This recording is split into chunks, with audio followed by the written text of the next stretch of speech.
ಚಿಂತಾಮಣಿಯ ಸರ್ಕಾರಿ ಆಸ್ಪತ್ರೆಯಲ್ಲಿ ನಡೆದ ದಾರುಣ ಘಟನೆ ಇಡೀ ಜಿಲ್ಲೆಯನ್ನೇ ಬೆಚ್ಚಿ ಬೀಳಿಸಿದೆ. ಕುಟುಂಬ ಯೋಜನೆ ಶಸ್ತ್ರಚಿಕಿತ್ಸೆಗೆಂದು ಆಸ್ಪತ್ರೆಗೆ ದಾಖಲಾಗಿದ್ದ 23 ವರ್ಷದ ನರ್ಮದಾ ಎಂಬ ಮಹಿಳೆ ಚಿಕಿತ್ಸೆ ಫಲಕಾರಿಯಾಗದೆ ಸಾವನ್ನಪ್ಪಿದ್ದಾರೆ. ಇದಷ್ಟೇ ಅಲ್ಲ, ತಾಯಿಯ ಸಾವಿನ ಆಘಾತದ ನಡುವೆ ಕೇವಲ 2 ತಿಂಗಳ ಮಗು ಕೂಡ ಪ್ರಾಣ ಕಳೆದುಕೊಂಡಿದೆ.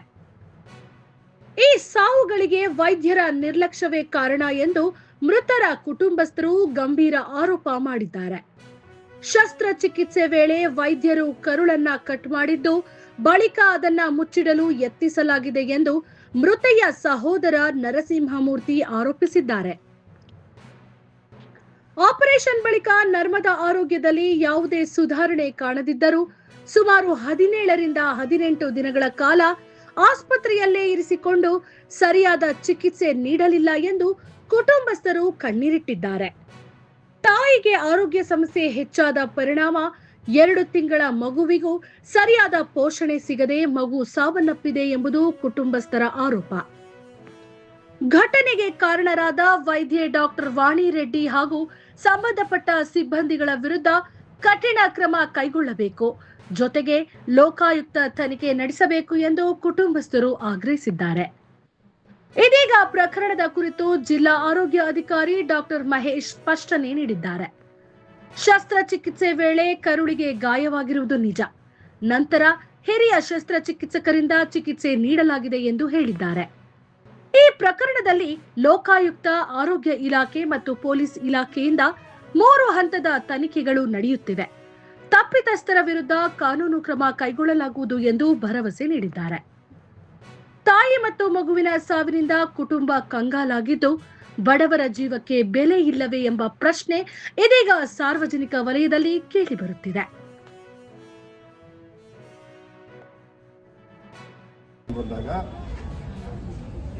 ಇಲ್ಲಿ ತ್ರಿವೇಣಿ ಸಿಸ್ಟರ್ ಅಂತ ಇರ್ತಾರೆ.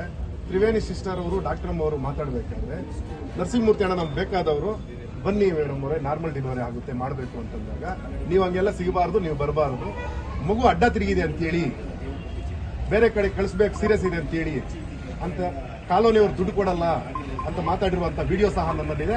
ಅದು ನಮ್ಮ ಡಾಕ್ಟರ್ ಸಂತೋಷ್ ಸರ್ ಅವರು ಸಹ ನೋಡಿದ್ದಾರೆ, ಹಲವಾರು ಜನ ನೋಡಿದ್ದಾರೆ. ಸಂತೋಷ್ ಸರ್ ಜೊತೆ ಅವ್ರ ಸ್ಟಾಫ್ 3-4 ಜನ ನೋಡಿದ್ದಾರೆ.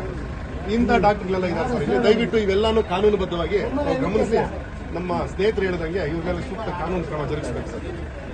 ಚಿಂತಾಮಣಿ ಸಾರ್ವಜನಿಕ ತಾಯಿ ಮಕ್ಕಳ ಆಸ್ಪತ್ರೆಯಲ್ಲಿ ಈಗ 60 ಬೆಡ್ ಇತ್ತು. 60 ಬೆಡ್ಡಿಂದ ಈಗ 100 ಬೆಡ್ ಹೆಚ್ಚುವರಿ ಕೂಡ ಆಗಿದೆ. ಒಂದು, ಈ ಭಾಗದಲ್ಲಿರ್ತಕ್ಕಂಥ ಬಹುತೇಕ ಕೂಲಿ ಕಾರ್ಮಿಕರಿರ್ಬೋದು, ಬಡವರಿರ್ಬೋದು, ಬರ್ತಕ್ಕಂಥವ್ರು ಅವರೇ. ಇವತ್ತು ತಿಂಗಳಿಗೆ 200ರಿಂದ 220 ಡೆಲಿವರಿಗಳಾಗ್ತಾ ಇದೆ. 220 ಡೆಲಿವರಿಯಲ್ಲಿ ಶೇಕಡ 48% ಮಾತ್ರ ಸಿಸೇರಿಯನ್ ಆಗ್ತಾ ಇದೆ. ಮೊದಲು 60% ಇತ್ತು. ಈಗೆಲ್ಲನೂ ಕೂಡ ಅಂತ ಒಂದೇ ದಿನ ಕಡಿಮೆ ಮಾಡೋಕ್ಕೆ ಸಾಧ್ಯ ಇಲ್ಲ, ಮಾಡ್ತಾ ಇದ್ದಾರೆ. ಈಗ ತಾವು ಖಾಸಗಿ ಹಾಸ್ಪಿಟ್ಲದ್ದು ಕಂಪ್ಲೇಂಟ್ ಹೇಳಿದರೆ ಏನೇನು ಕಂಪ್ಲೇಂಟ್ ಇದೆ ಅದು ಅಂತವ್ರಿಗೆ ನಾವು ಕ್ರಮ ತಗೊಳ್ತಕ್ಕಂಥದ್ದಾಗ್ತದೆ. ಅದು ನ್ಯಾಯಾಂಗ ತನಿಖೆನೂ ಕೂಡ ಸೈಮಲ್ಟೇನಿಯಸ್ ನಡೀತಾ ಇದೆ. ಈಗ ಬಹುತೇಕ ಸಾರ್ವಜನಿಕ ಹಾಸ್ಪಿಟಲ್ ಈಗ 100 ಬೆಡ್ ಇದೆ, ಅದನ್ನು 150 ಮತ್ತು 200 ಒಟ್ಟು ಈಗ 300 ಬೆಡ್ ಹಾಸ್ಪಿಟಲ್ ಹೆಚ್ಚುವರಿ ಕೂಡ ಮಾಡ್ತಾ ಇದೆ. ಅದು ಸಂಬಂಧಪಟ್ಟಂಗೆ ಮಾನವ ಸಂಪನ್ಮೂಲ ಇರ್ಬೋದು, ಮಾನ್ಯ ನಮ್ಮ ಜಿಲ್ಲಾ ಉಸ್ತುವಾರಿ ಸಚಿವರು ಹಾಗೂ ಈ ಕ್ಷೇತ್ರದ ಶಾಸಕರು ಅವರು ಕೂಡ ಈ ಒಂದು ಹಾಸ್ಪಿಟಲ್ ಅಭಿವೃದ್ಧಿ ಮಾಡೋಕ್ಕೆ ಅವರು ಕೂಡ ಸರ್ಕಾರದ ಮಟ್ಟದಲ್ಲಿ ಎಫರ್ಟ್ ಮಾಡ್ತಾ ಇದ್ದಾರೆ. ಸೊ ಮುಂದಿನ ದಿನಗಳಲ್ಲಿ ಈ ರೀತಿ ಏನಾಗಿದೆ ಅದು ಮುಂದೆ ಯಾರಿಗೂ ಕೂಡ ಆಗದಂಗೆ ನಿಟ್ಟಿನಲ್ಲಿ ನಾವು ಕ್ರಮ ವಹಿಸ್ತಕ್ಕಂಥ ವ್ಯವಸ್ಥೆ ನಾವು ಮಾಡ್ತೀವಿ.